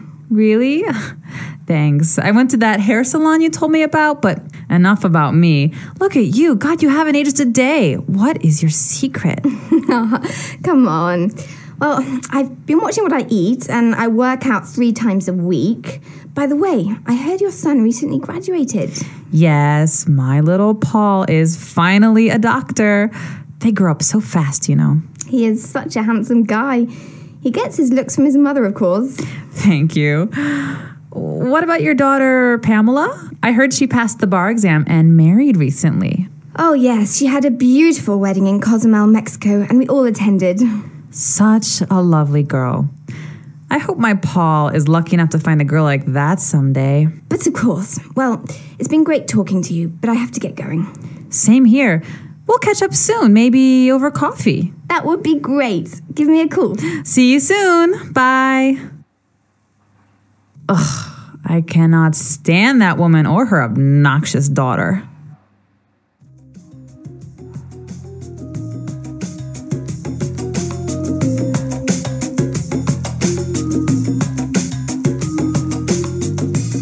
Okay, so we see a lot of great flattering language in this dialogue, but we also have some really good language and phrases you can use in small talk in any situation. Right, so maybe if you talk to a friend that you haven't seen in a while, we have some really great phrases for, as you say, small talk. So let's look at those now in Fluency Builder, Part 2. Fluency Builder. Okay, so let's start with the first phrase. She says, Valerie, hi, wow, how are you? It's been such a long time. It's been such a long time. It's been such a long time. So basically here she's saying we haven't seen each other in a long time. Right, but it kind of gives you that idea that she regrets not talking to her for such a long time. Yeah, she wishes she could have talked to her. It's been such a long time. How are you? So a wonderful way to start a conversation. So when they start talking about their kids, Valerie says, by the way, I heard your son recently graduated. Right. By the way, I heard your son recently graduated. So this phrase, by the way, I heard, blah, blah, blah, is really, really useful. Right. Let's take a look at the first part. By the way.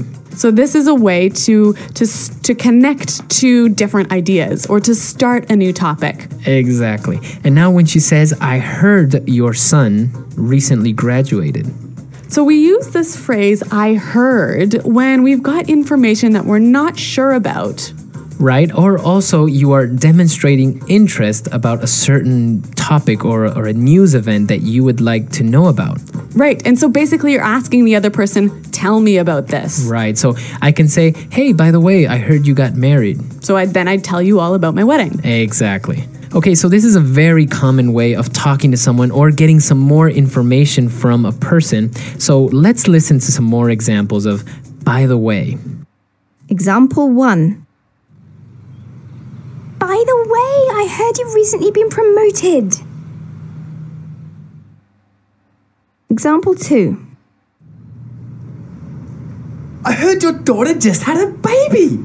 Congratulations. Example 3. Oh, I heard you just got back from holiday in France. All right, now, since these two ladies don't like each other very much, they want to end the conversation, right? Right, they want to end the conversation and, well, you want to end it in a polite way, right? So they use a really great phrase here. They said, it's been great talking to you, but I have to get going. Right, so it's like, well, it's been great talking to you, but I have to get going. So it's been great talking to you. I've enjoyed talking to you. Right. So this is a very polite, very subtle way of saying, hey, I have to go, or bye, I can't talk anymore. Yeah, when you say that, you know that the conversation is ending. Exactly. Now, she says, I have to get going. What does it mean, get going? That doesn't make much sense. Basically, it just means leave. Okay, I have to leave. I have to get going. You should get going. You're gonna be late. Exactly. Okay. Some really good small talk phrases that are useful in any situation. So why don't we hear them again one more time by listening to the dialogue?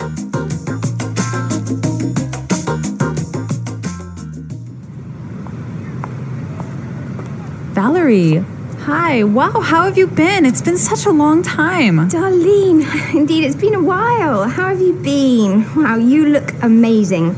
I love what you've done with your hair. Really?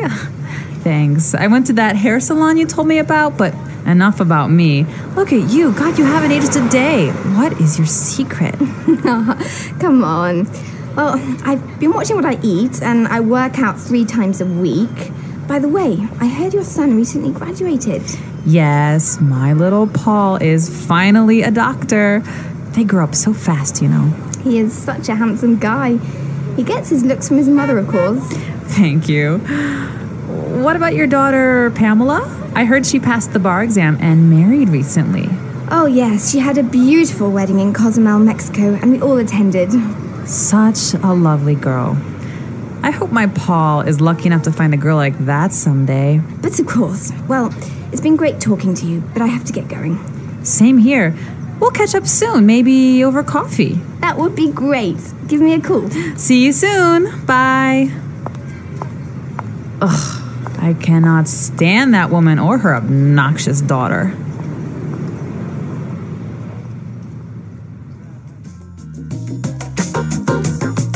All right, very good. So now you have a couple of phrases that you can use to flatter someone, be it your friend or somebody that you know or anyone. And well, they are very, very useful, and if you use them correctly, of course. Right, and these phrases sound really honest and really natural, very native-like. Okay, so if you have any other questions or comments, or if you want to share some other phrases that you use to flatter people, come to our website at englishpod.com and leave them in our comments section. So Marco and I have to get going, but we're looking forward to seeing you on the website. Thanks for listening, and until next time. Bye. Bye.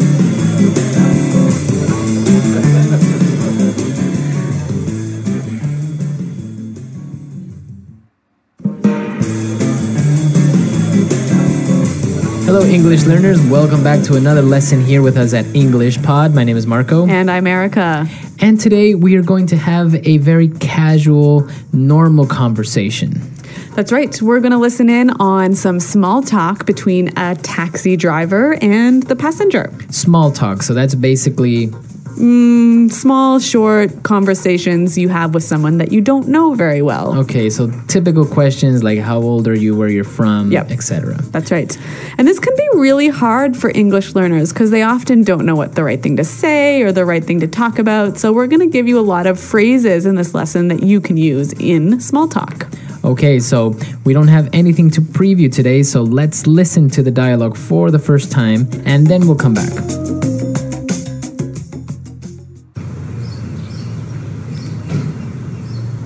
Where to, miss? Hi, Crenshaw and Hawthorne at the Holiday Inn that is on that corner. Sure thing. So, where are you flying in from? From China. Really? You don't look very Chinese to me, if you don't mind me saying so. It's fine. I am actually from Mexico. I was in China on a business trip, visiting some local companies that manufacture bathroom products. Wow, sounds interesting.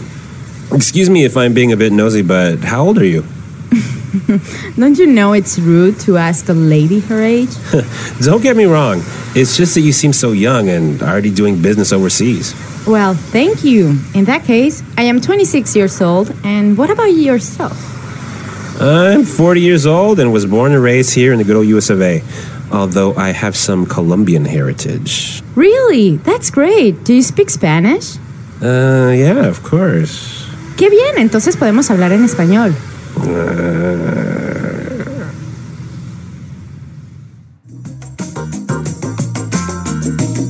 All right, so I don't think this guy spoke much Spanish, do you? No, even though he has Colombian heritage, I think he doesn't speak much. But maybe he's just a little bit rusty. Maybe, but what he does speak is English. And since this is English Pod, why don't we look at some of the phrases that they used for small talk in Fluency Builder? Fluency Builder. All right, so today on Fluency Builder, we're going to take a look at phrases that both the passenger and the taxi driver use to make small talk. So why don't we start with the first one?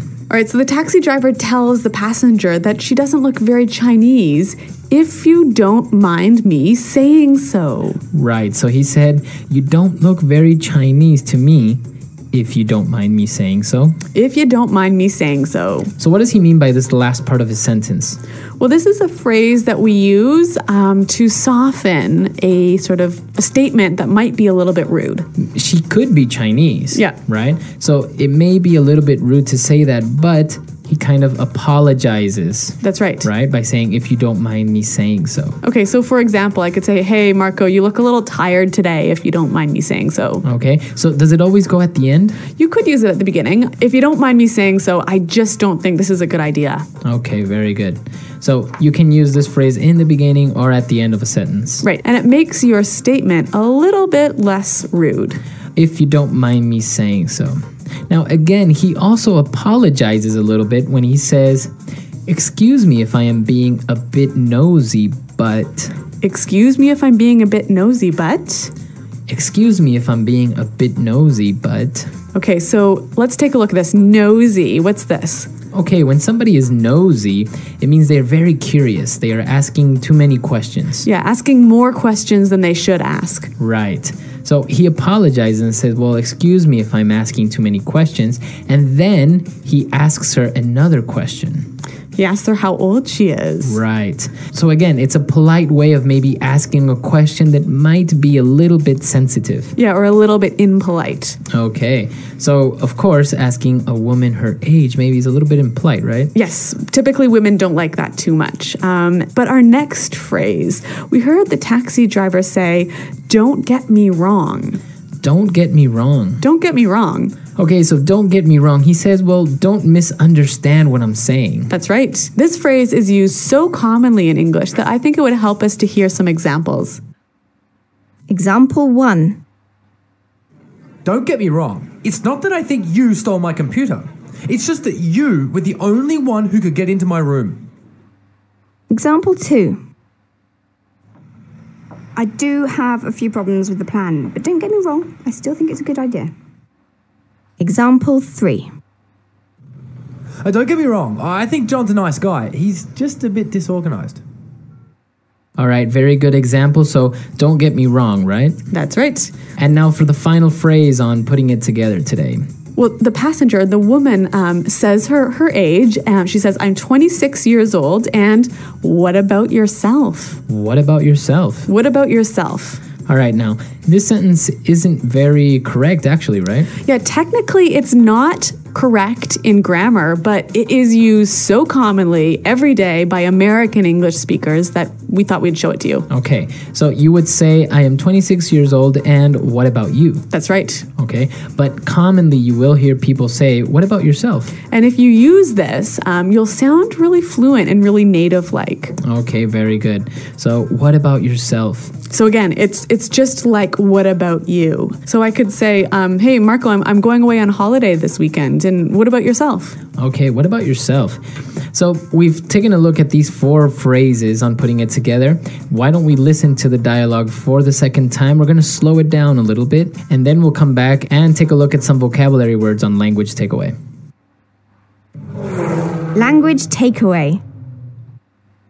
Well, we've got some interesting vocabulary words and phrases here in language takeaway. And the first one.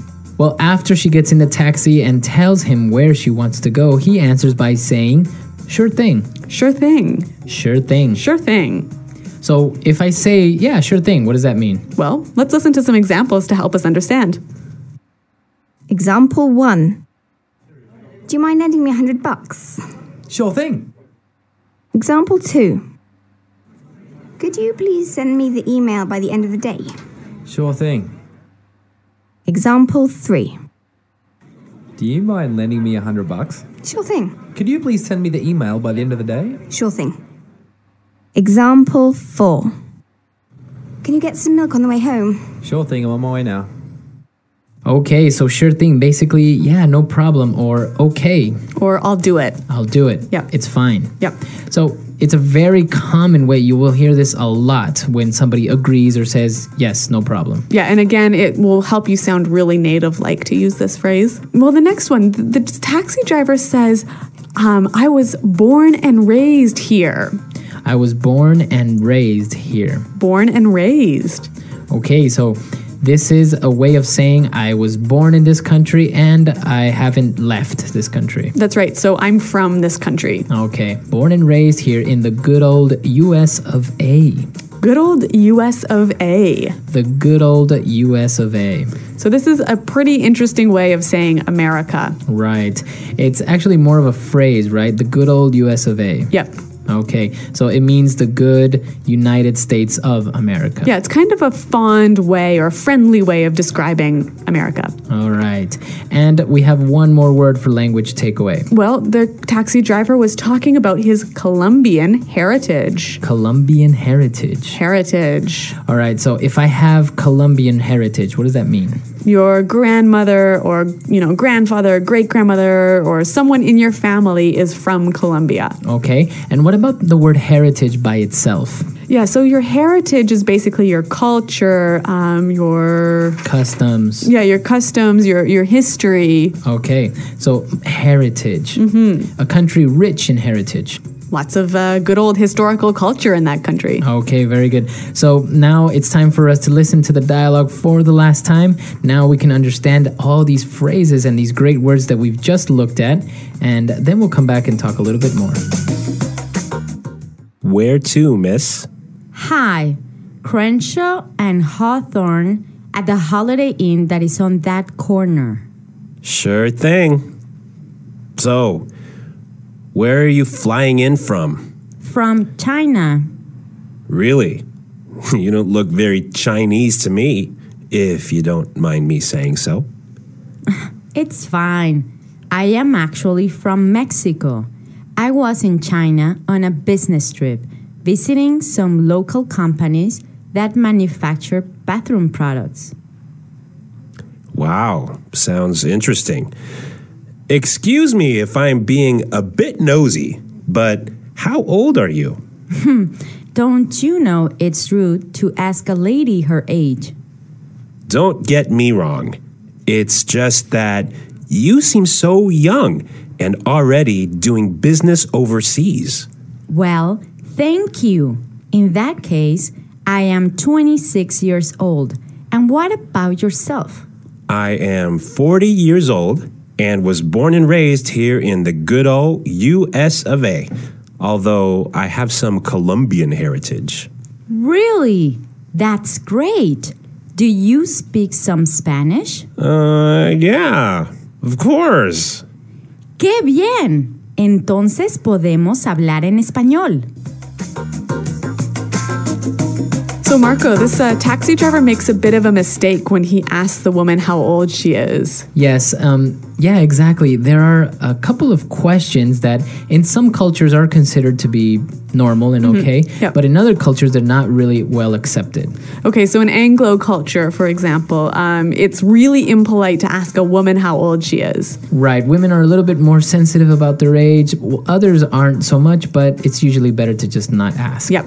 And what else should we avoid talking about in small talk? Well, for example, when you ask a person their occupation, you can ask what they do for a living, but don't ask how much money they make. That's right. Anglo people are really sensitive about talking about money. We hate talking about money.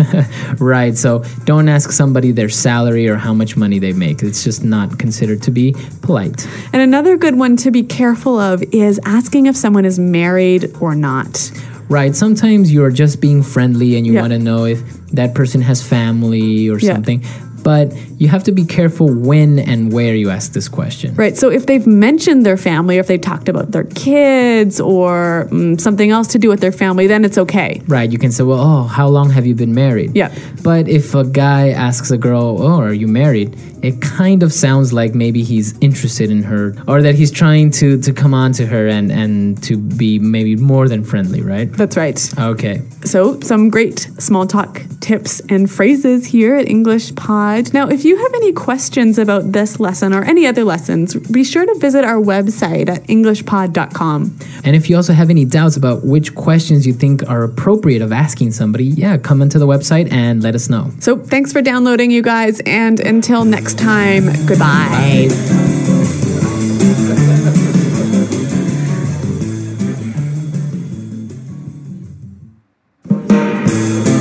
Welcome back, English learners. My name is Marco, and I'm joined here by the lovely Erica. And today we're going to be bringing you another great lesson, one of the lessons that you requested. Yes, that's right. Actually, Maxim S requested this one.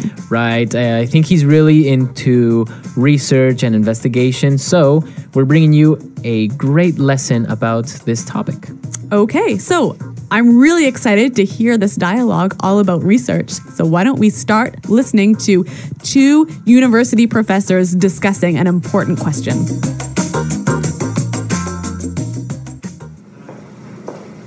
We've been over this 1,000 times. The data is irrefutable. Look, we've done extensive research, built studies, and read the literature, and there is conclusive evidence to support my theory. Horowitz, I beg to differ. Even in your most recent study, the investigative approach was flawed. You know as well as I do, the collection of data was not systematic, and there's a large margin of error. To draw a definitive conclusion based on that data would be misleading. That is preposterous.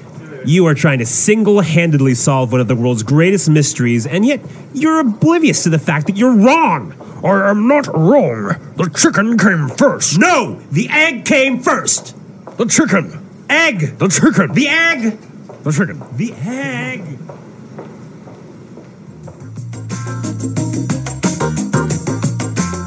All right, so interesting. Which came first, the chicken or the egg? It's an age-old question, isn't it? And apparently, they are not going to agree anytime soon. All right, well, what they can agree about is this awesome language. So why don't we take a look at it now in Language Takeaway. Language takeaway. Okay, on Language Takeaway today, we have some really great words, and this first one is really good. Irrefutable. Irrefutable. Irrefutable. The data is irrefutable. Okay, so if the professor says that the data is irrefutable, what does he mean by that? He's saying that you cannot deny it. It is really, really true. It is really true. There is no way this is a lie. Exactly. Okay. Irrefutable evidence, for example. Yeah, that's a great phrase. All right, so the professor complained that Dr. Horowitz's experiment was flawed. Flawed. Flawed. So, flawed. Is that an adjective, a verb, or a noun? It is an adjective here. Now, when something is flawed, there is a problem with it, right? Okay, There's so a it mistake. has an error. Yep.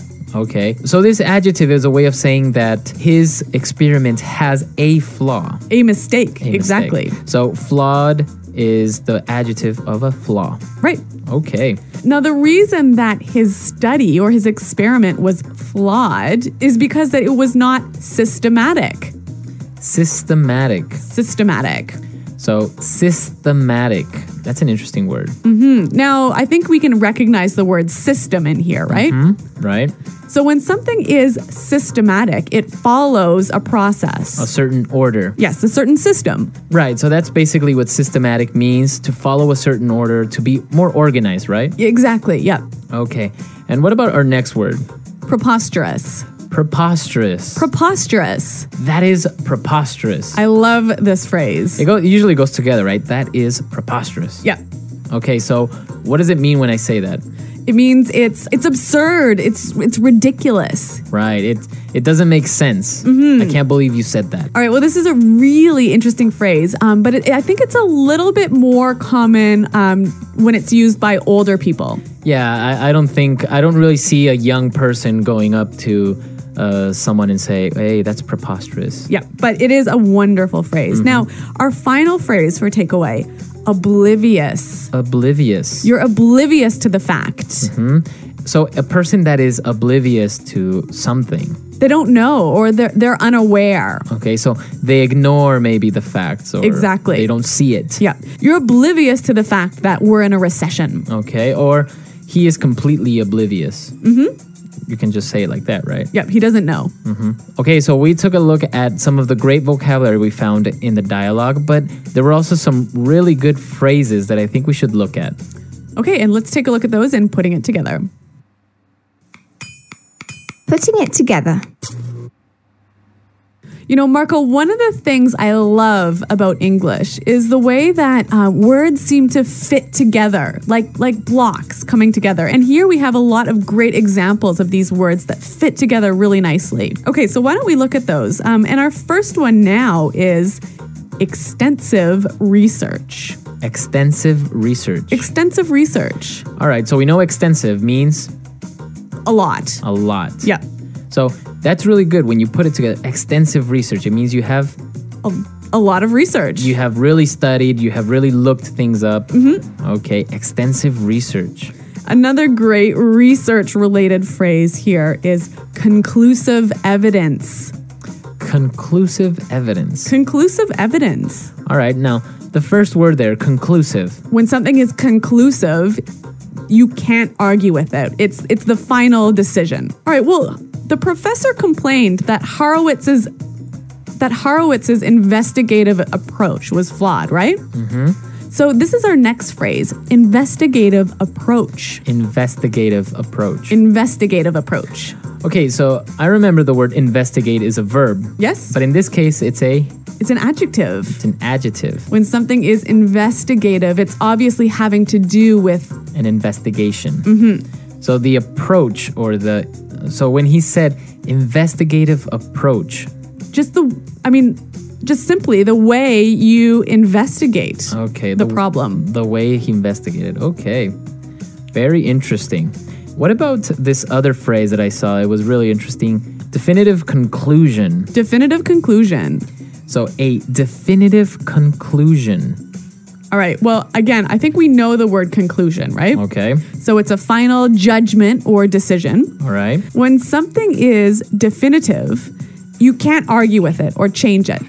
Okay, so the conclusion or the final result is final. Like there is no way of arguing it. Exactly. Okay. All right. Definitive conclusion. This is some great language. So why don't we listen to it one more time in the dialogue?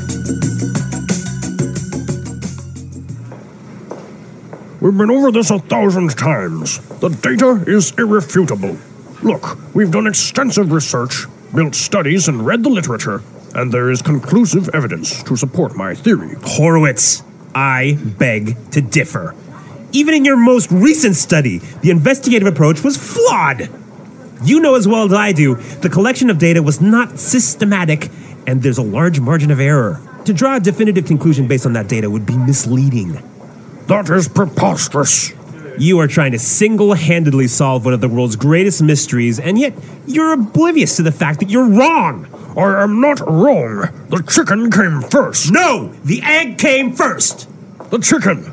Egg! The chicken. The egg! The chicken. The egg!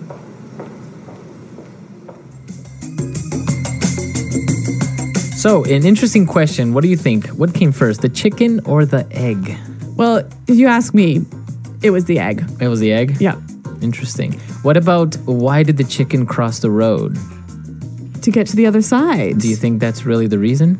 Well, there's a million different reasons, but this is great. I'm glad you brought that up because this is like the classic English joke. The classic English joke, right? Why did the chicken cross the road? And the answer is always... Well, there are a million answers. So, do you guys know any chicken jokes? Yeah, why don't you come to our website, englishpod.com, and on the comments section, why don't you leave us your thoughts on what came first, the chicken or the egg, and why do you think the chicken crossed the road? All right, well, we really look forward to hearing your ideas, and Marco and I will be around to answer your questions. So, I think we're out of time for today, but thanks for listening, and... We'll see you there. Goodbye. Bye.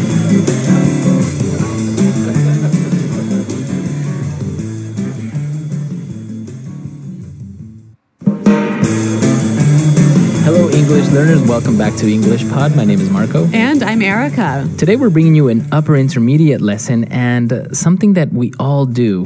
Right. Talking to ourselves. Talking to ourselves, right? Yeah. I think everyone does it. You think to yourself or you talk to yourself. Yep. And we're going to be doing that today, but we're going to be looking at some specific vocabulary. Erica, why don't you tell us about that? Well, unfortunately, we're going to be following a guy as he's in a really embarrassing situation, and we're going to hear him call himself some bad names in his mind. So he's a little bit nervous and he thinks he is not very smart, right? That's right. Okay, so before we start with this dialogue, there are a couple of words that we should look at in vocabulary preview. Vocabulary preview. All right, we're going to hear both of these words in the dialogue, and the first one is famished. Famished. Famished. Okay, so famished is an adjective. That's right, meaning very, very, very hungry. Very, very hungry. Okay, so just very hungry, very easy. Yes. Famished. Now, what about our next one? Sexist. Sexist. Sexist. Another adjective to describe a person, right? Right. Or a thing, I guess. Like, yeah, an idea. Okay, so a sexist person would be... somebody who judges people by their sex. Okay. So, like, all women are stupid, for example.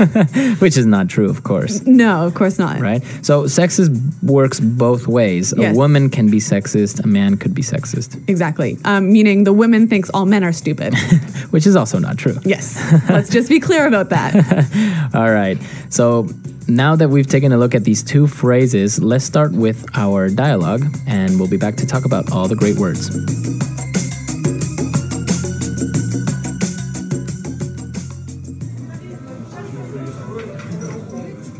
Miss, your salad. Looks good. I'm positively famished. And for you, sir. Thank you. Enjoy. Thank you. I can't believe she's on a date with me. I'm so lucky. I must be the luckiest guy in the world. I want to scream at the top of my lungs. I'm the luckiest dude in the world. Oh, shut up. Don't be such a dumbass.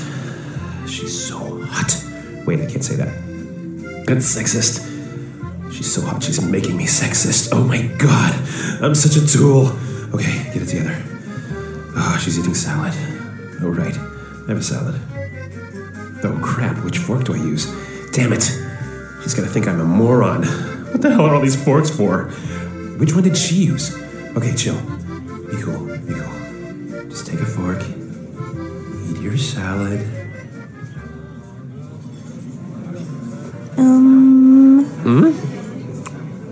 Sorry. What were you saying? You're eating my salad. Oh, yes. It's delicious.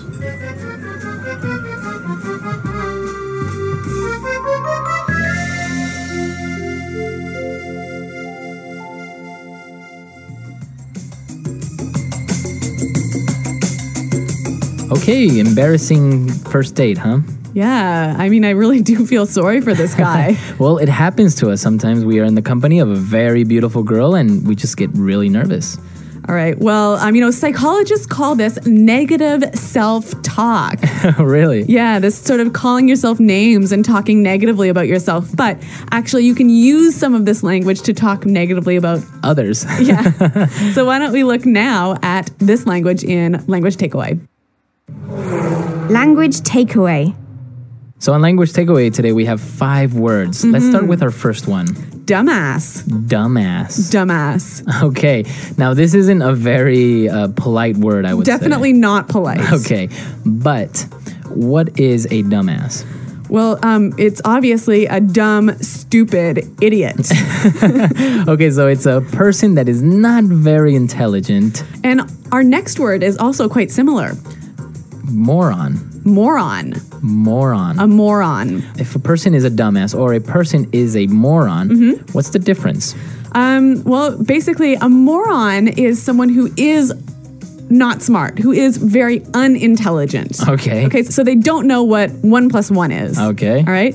But a dumbass is a person who does stupid things. Okay. So maybe a dumbass, like you're planning a bank robbery and the dumbass forgets to bring the gun. Okay, that is a dumbass. All Yeah. right. So maybe moron is a little bit less offensive, and it's actually, you'll find it in the dictionary, right? Yeah. Whereas a dumbass, I don't think you'll find it. Yeah, it's slang. It's slang, exactly. Now, what about this next? It's also a negative name you can call people. A tool. Tool. Tool. This is very strange because I don't know how a tool can be something negative towards a person. Yeah. But it actually means the opposite, right? If a person is called a tool, it means they are useless. Useless, right? Yeah.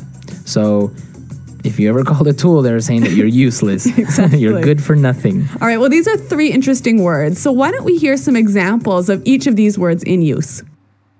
Example 1. I hate Tom. He's such a dumbass. Last week he borrowed my mobile phone and dropped it in the pool.